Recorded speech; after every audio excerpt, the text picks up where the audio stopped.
What the hell was that chapter? You know, Egghead has been going up for all of us for a while now. Continuously going up and getting better as an arc.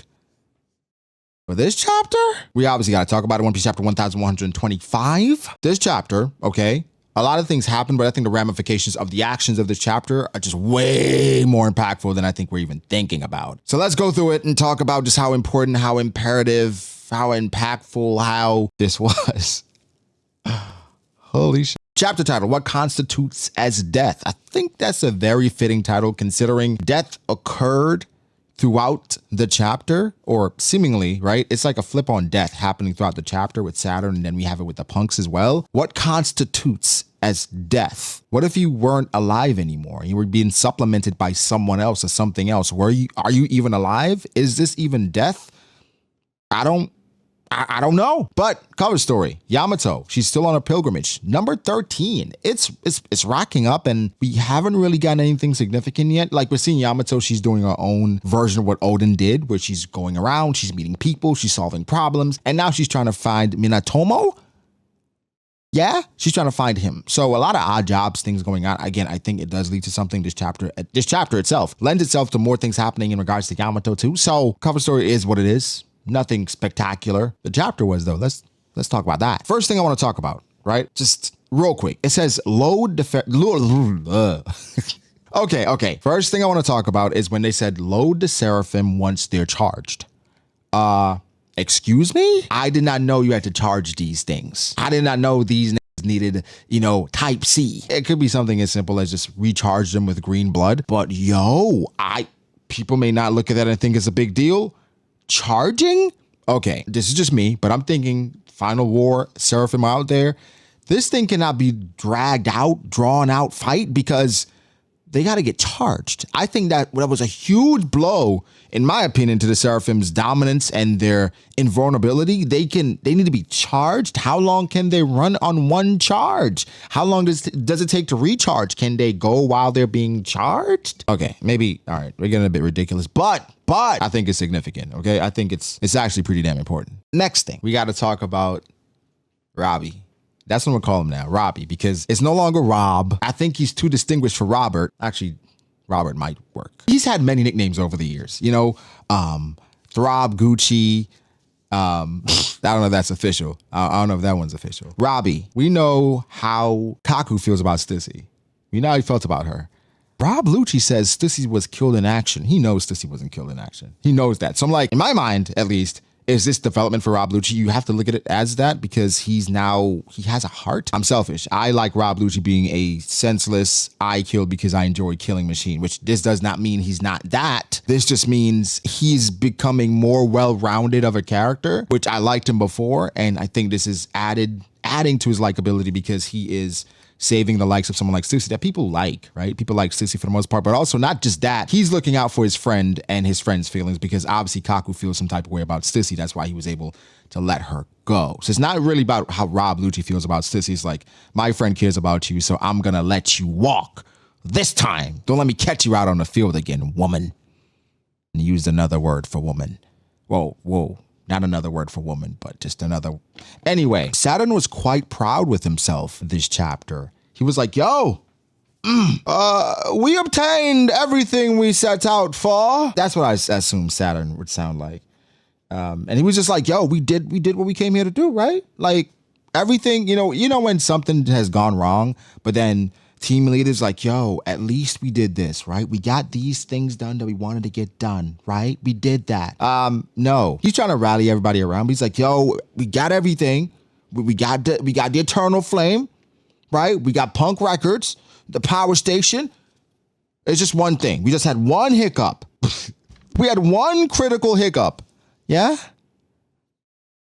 Yeah. Speaking of hiccups, this transitions very well into the Vice Admirals because I think that's what it was when Oda decided to create this faction, excluding Garp and Virgo, because Virgo's cool, and Smoker because he's a great character.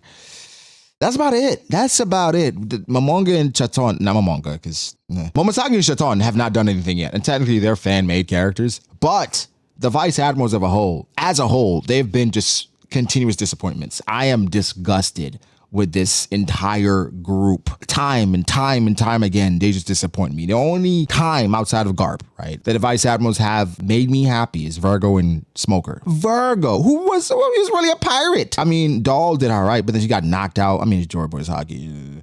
But it's like the Vice Admirals of a whole, like, was Tofu? Tonfa? What was his name? Tosa.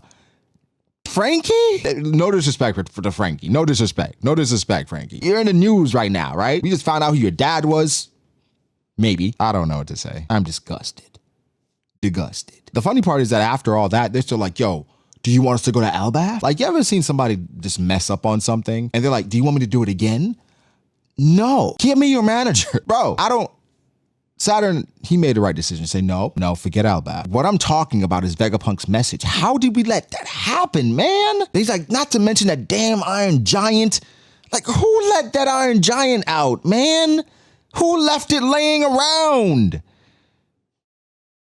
Shit. We get a flashback to Saturn 200 years ago with this Iron Giant. These people received orders to scrap the Iron Giant. Saturn said, no, because this is the future, and I'm certain it will ultimately prove to be a useful asset to our military might. Talk about takes that did not age well. Saturn had the right idea, right? This is something, if they could control it, would help them. But, bro, again, this is on you as well. It's on you. And then he's like, damn it, it was dormant for 200 years, and yet it moved because the straw hat Luffy. There has to be some tie-in here. In this moment, you can see Saturn contemplating his decisions and like regretting them damn near, right? And so when somebody's questioning themselves, that's probably the worst time to ask them a question about the same thing. So he's like, Doberman, right? He's like, so, okay, you said, right? You said this, that allowing Vegapunk's message to get out was a failure. So I just want to spitball something. Does that imply that behind what he said, that shit could be true? Cause, and intrusive thoughts, because that's what everybody's thinking. But it's, sometimes when you're in front of a manager or superior, you kind of just keep some of those thoughts to yourself because it's not the wrong place, wrong time. Doberman is like, yo, is it true? I thought it was cool. Like, bro, did you think Saturn was going to say, yeah, all that shit is true, Dobie? Damn. I don't know what the hell Doberman was thinking. And then Saturn, he does his little thing, his little trick, tries to blow his head off. He's not dead. My only issue with this entire interaction, because I think Doberman was right to ask the question, but I also think Saturn was right for how he reacted, because he's like, yo, I'm pissed off because I up. My only problem was that they called for a medic right away. Like, if I discipline you, you don't call for a medic right away. He got to sit in that for a while. Because if you call for a medic, I'm going to assume you need it for yourself. And I'm going to make sure you need a medic. Next thing, we got to talk about York, Edison, whatever the hell that thing is now.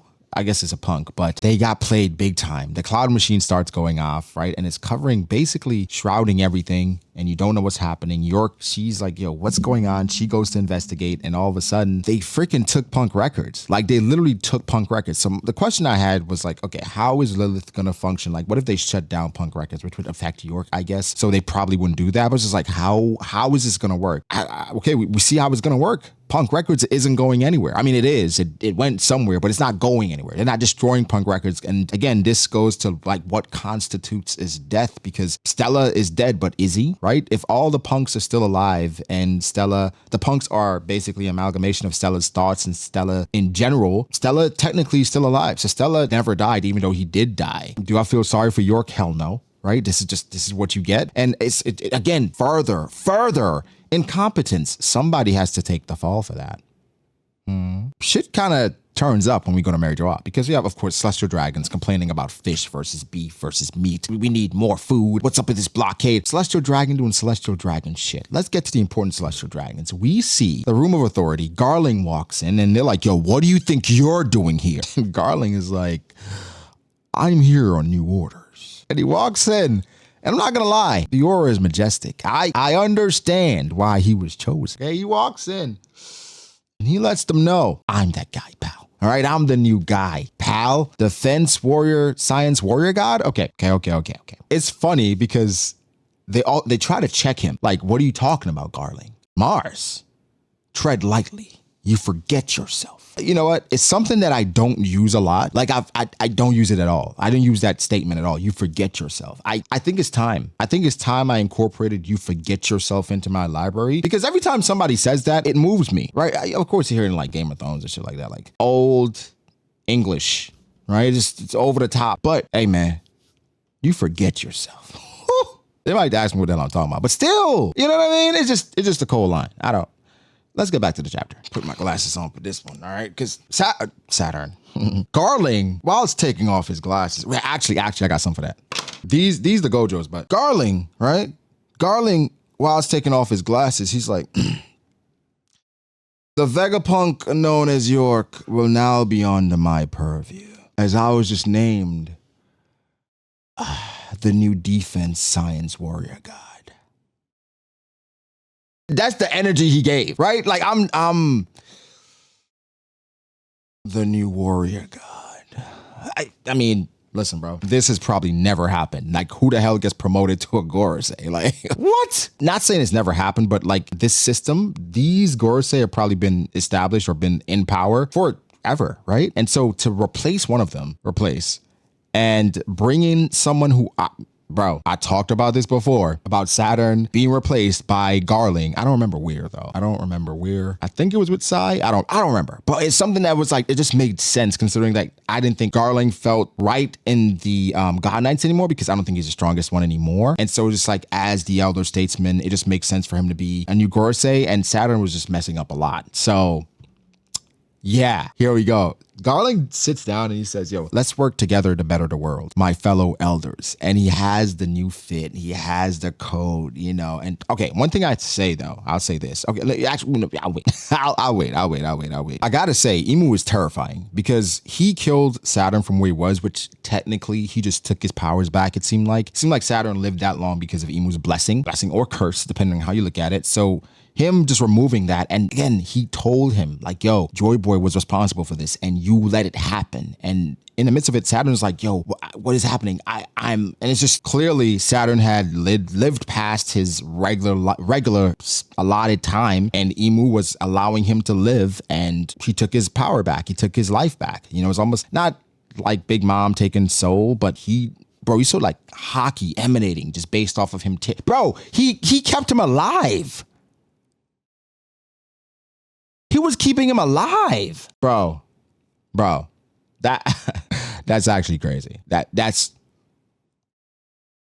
nuts. The crazy part is that the vice admirals, they saw a Doberman get packed up. You see an elder get packed up. If I'm a vice admiral, you know, I would think about just maybe leaving the Marine, retiring, go work on Tequila Wolf, just doing something else. Because if you see these two got packed up, right? Doberman, elder statesman, been there for a while. Saturn, literally a Gorosei. You're like, shit, it might be my time. Put in your 2 weeks.